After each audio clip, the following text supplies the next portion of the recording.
By 1990, there were three major sets in Bakersfield. First, you have the East Side Crips, located east of Union Ave. These guys distinguish themselves by wearing Kansas City Royals gear, and this represents their main block, which is Kincaid Street. Then next, you have the West Side Crips, located just across Union Ave, and despite their close proximity, these guys are complete rivals. That leaves us with one last set. Let me introduce you to the Country Boy Crips. These guys are located just south of the east side across Brundage Lane. They're known for wearing powder blue instead of dark blue, and although historically they've been much smaller than the others, they're equally as wild. So let's get into it. Since the very start, the West Side and Country Boys have been close allies, and that left the East to fend for themselves. So the 1990s and 2000s consisted of the Country Boys and West Side versus the East. However, after numerous indictments, everything seemed to calm down for quite some years. But just like anywhere else, things seem to go in cycles.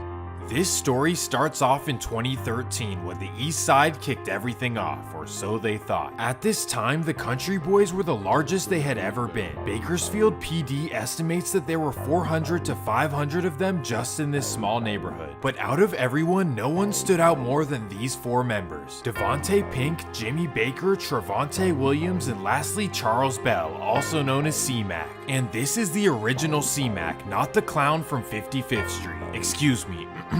55th Street. January 27th, 2013. C-Mac decides to head over to his cousin's house for a barbecue in the East Side. He knows that there's always an inherent risk, but he assumes that he's okay because he's been out of that life for quite some years. However, when he arrives, a man in black is right there waiting for him.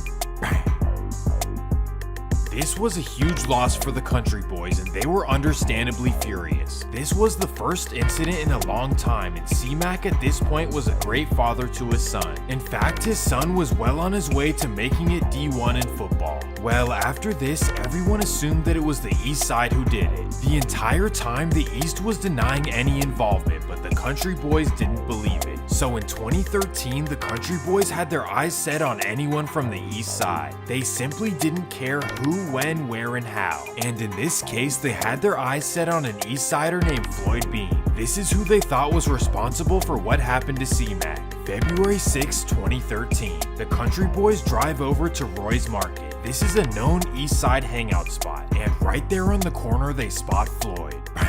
Thankfully, everything was okay, but just 4 days later they would be back. February 10th, 2013, Devontae Pink and Jimmy Baker drive down to Roy's Market once again, and when they arrive, Floyd Beam is hanging out right outside. This incident shocked the East Side because they knew very well that he had nothing to do with C-Mac's passing, and to them this seemed over the top and unnecessary. At this point, the entire Bakersfield is confused. The East Side won't admit to doing anything, which is extremely uncharacteristic. So the Country Boys' eyes started pointing in their own direction. And for whatever reason, the person responsible started to feel it. And coincidentally,